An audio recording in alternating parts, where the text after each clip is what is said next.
پاکستان کی جو پارلیمنٹ کے ارکان ہیں ان کی جو سیلریز ہیں، ان کی تنخواہیں ہیں، ان کو کمپیئر کیا گیا انڈیا، بنگلہ دیش، سری لنکا اور نیپال کے ساتھ۔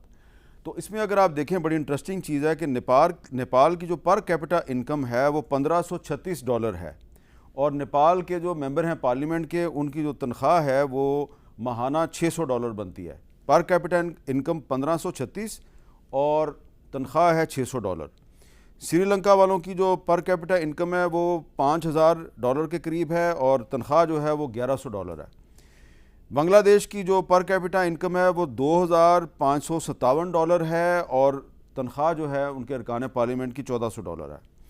بھارت کی جو پر کیپٹا انکم ہے وہ $2700 ہے اور ان کے ارکان پارلیمنٹ کی تنخواہ ہے $2913 پر منتھ۔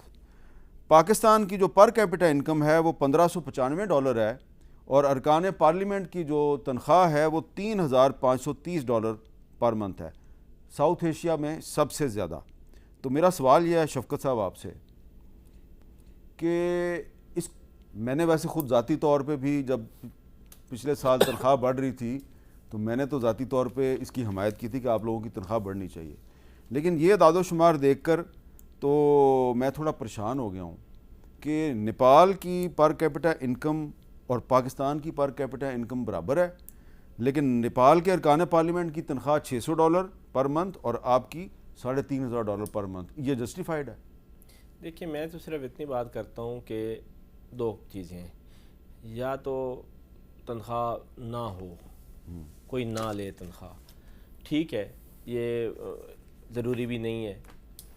اگر تنخواہ ہی دینی ہے تو پھر آپ تنخواہ پہ یہ بحث نہیں کر سکتے کہ یہ بہت زیادہ ہے۔ اگر کوئی شخص سارا اپنا کام چھوڑ کر صرف وہ یہ کہتا ہے کہ میں پارلیمنٹیرین ہوں اور میرے ذمہ یہ ایک ڈیوٹی ہے اور میں نے پارلیمنٹ کا کام کرنا ہے، تو بینگ پارلیمنٹیرین اس کی تنخواہ یہ آپ یہ نہیں کہہ سکتے کہ یہ اتنی زیادہ تنخواہ ہے۔